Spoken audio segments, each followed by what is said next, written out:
And after escalating tensions over the dismissal of more than 800 staff, the Petroleum and Natural Gas Senior Staff Association of Nigeria, PENGASSAN, has suspended its nationwide strike following the federal government's intervention.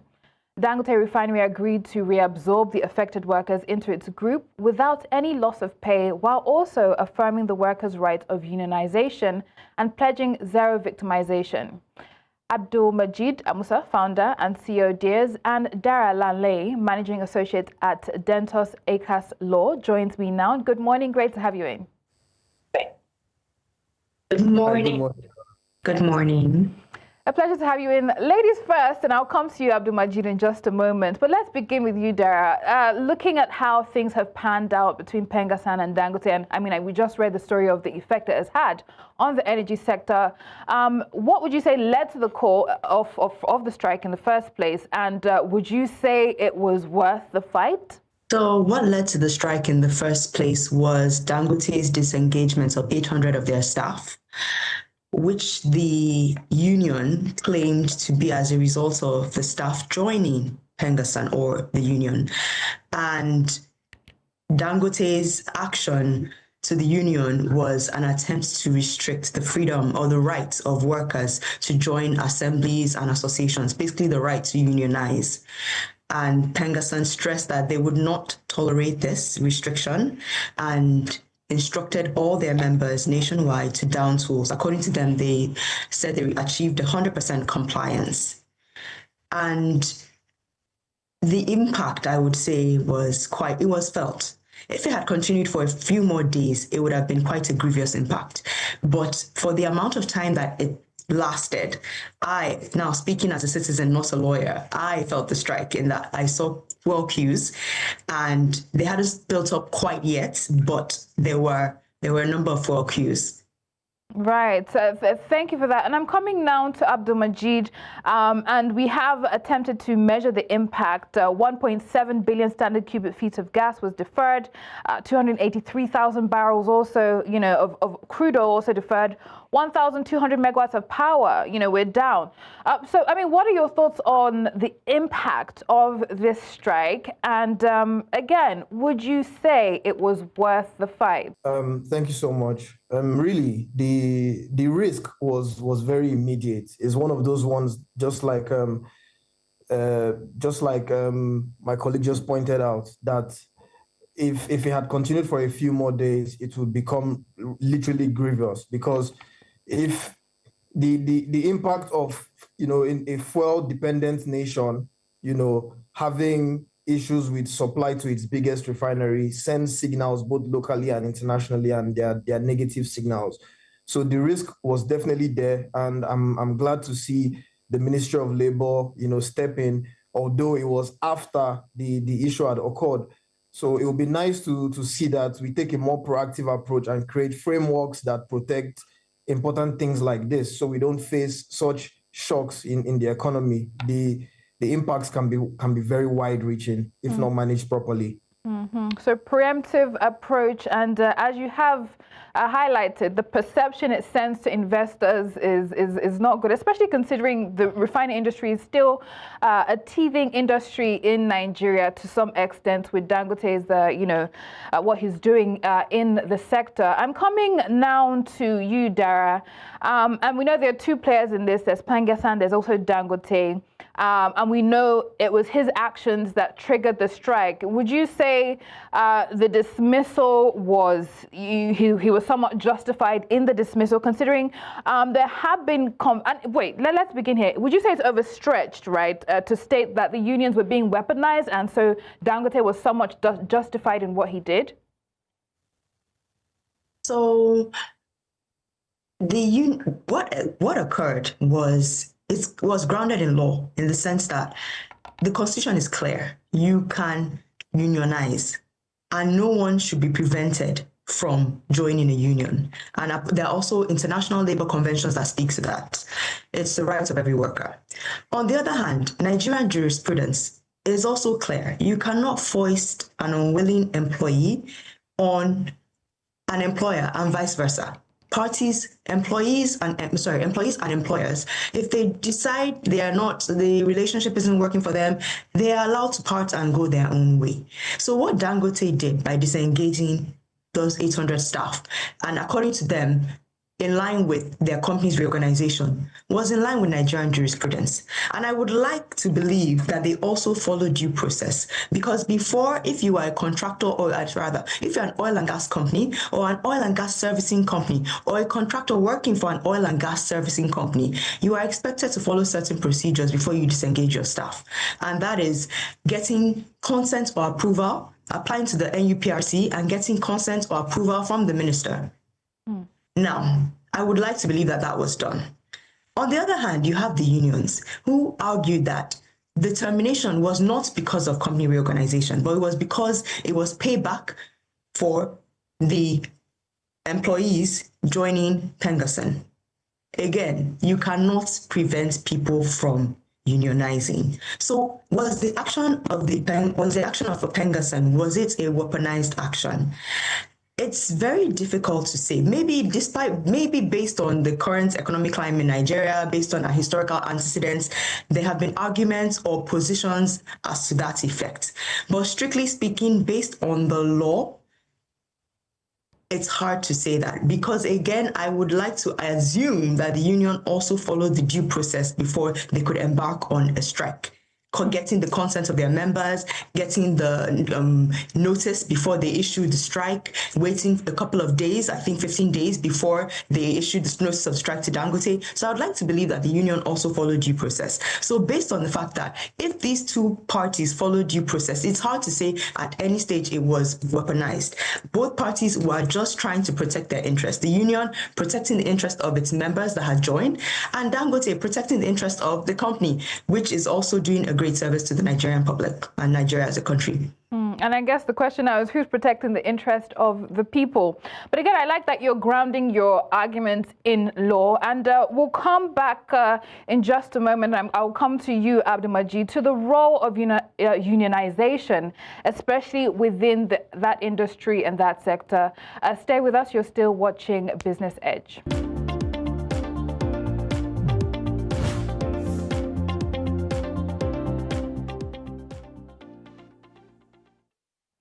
PENGASSAN suspends Dangote Refinery strike. We are digging into the conversation right now with Abdulmajeed Amussah, founder and CEO of DARES, and Dara Lanlehin, managing associate at Dentons ACAS-Law. Before the break, we had Dara obviously highlight that both parties are fighting for their interest, right? The Senior Staff Association and Dangote, his refinery. And I think the important question was raised: who protects the people in such instances? Abdulmajeed, you have highlighted the impact on the people, and you have also mentioned the need for preemptive action. Things like this should be preempted, right? They should be proactive action. So what can be done now, considering, yes, the strike has been called off? Are there any assurances that something in the future will not occur in line with that? What can be done ahead of time to protect the people and the impact it will have on the people? Thank you very much. Really, you know how we're talking about unionization as the crux of the issue.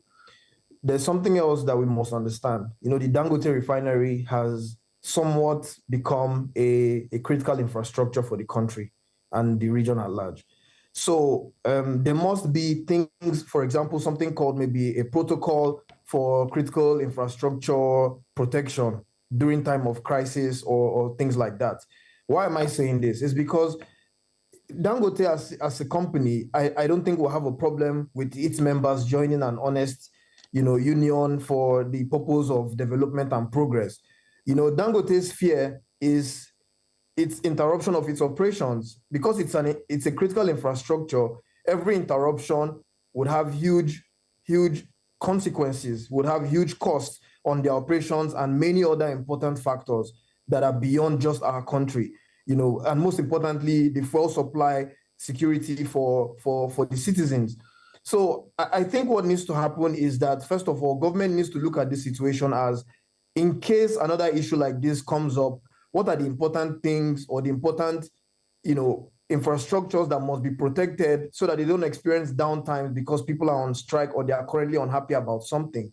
There are many other people in the economy and in the country that must also be looked after as well while things are going in this direction. So also, I think this is just carrot and stick negotiation between Dangote and PENGASSAN, finding a middle ground on how to really, really work together.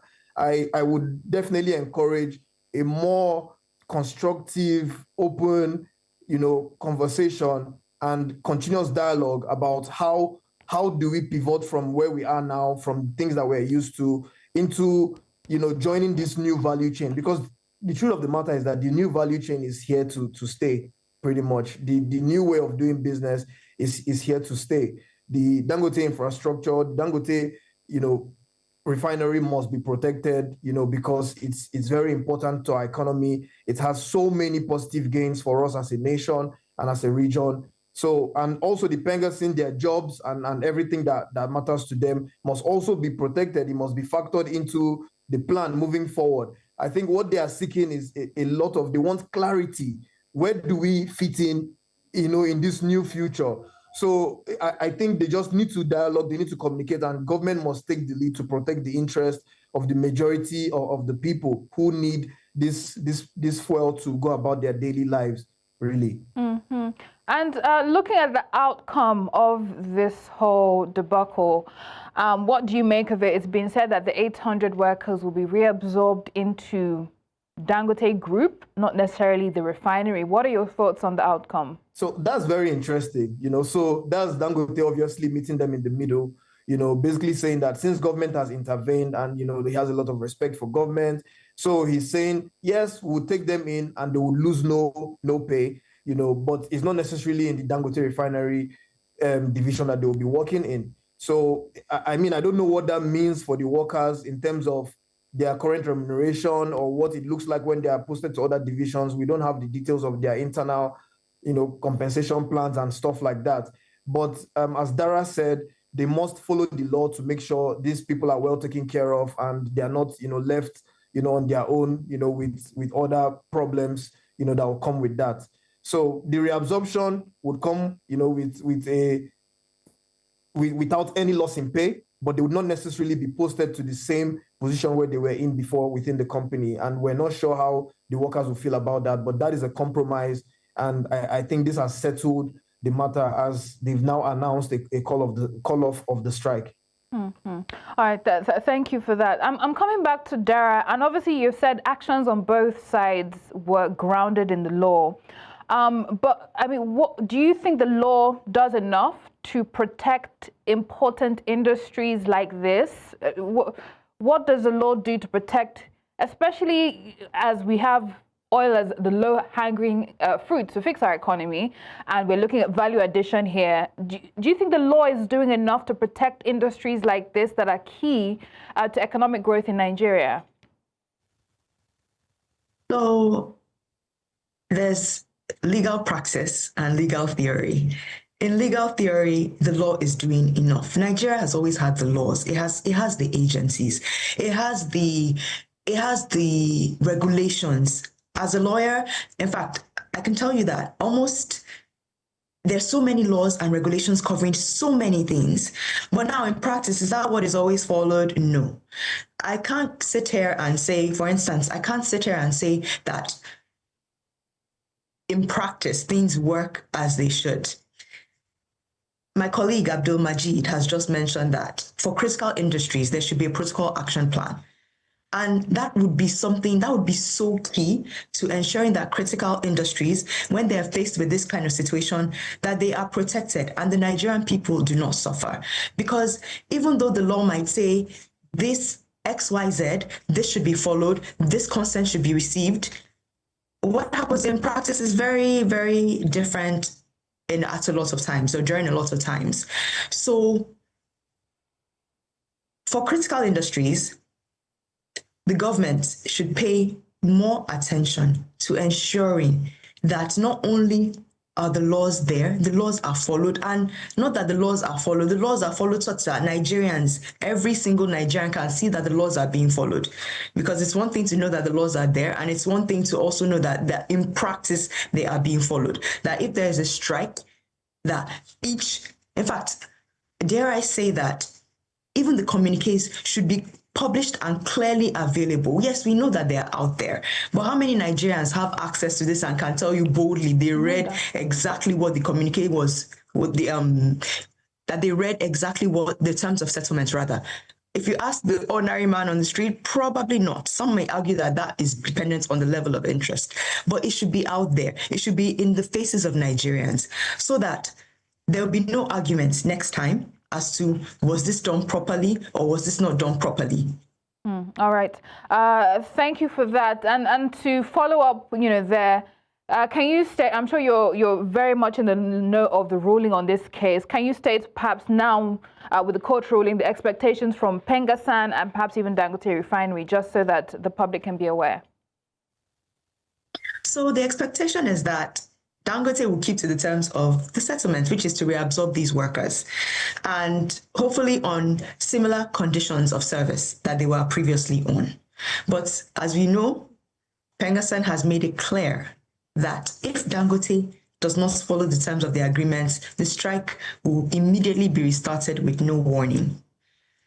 As for the court order, that was put in place initially when the strike came up, and it was obtained by Dangote, an ex parte order to halt PENGASSAN from embarking on the strike. But PENGASSAN still went ahead. At the end of the day, it went to negotiations. So the court order, should I say, was almost pushed aside, which goes to my comment about there's the law in practice and the law in theory. That shouldn't happen. If the court gives an order, then parties are supposed to respect that order. Having said that, the government has waded into the matter, and considering the amount of agencies that were involved, it was clear that the government, on this occasion at least, decided to take it very seriously, because they brought almost all the relevant ministries and petroleum agencies to sit down at this meeting. So the hope is really that Dangote keeps to the terms of the settlement. PENGASSAN also has no cause to embark on a subsequent strike, because it would be very perilous to Nigeria's economic interests within Nigeria and to the wider international community as a whole. And we know that the court has restrained PENGASSAN and others from cutting gas supply to Dangote Refinery. Again, as you have said, enforcement will be key. Coming down to Abdulmajeed, we know that there were other regulatory bodies and oil agencies that were impacted one way or the other. Let us into that and what you think this changes for those agencies and regulatory bodies going forward. How should they move? So really, they must move from firefighting, that's what I'll call it, to framework building. They need to have clear labor protocols, like I said, that ensures that things like this don't happen. And when they happen, they would not, intervene with the day-to-day lives of the average Nigerians. Nigerians need transparency, they want stability, and they don't need the endless power struggles, and the industry and the unions must see themselves as partners and not enemies. Protecting this investment is very important for all of us, and two of them are critical for this topic to even happen in the first place. Without both of them, there is no refinery to talk about. So I think everybody just needs to see this as something beyond just themselves individually within their own cusp, and think about it, as something that should be done properly to outlive them and leave a legacy that would leave Nigerians in a better place. So from firefighting to framework building. Thank you so much for your time, Abdulmajeed Amussah, founder and CEO of Dentons Nigeria, and Dara Lanlehin, managing associate at Dentons ACAS-Law. Thank you. Thank you. All right, Business Edge continues here on News Central Television. Up next, the international headlines.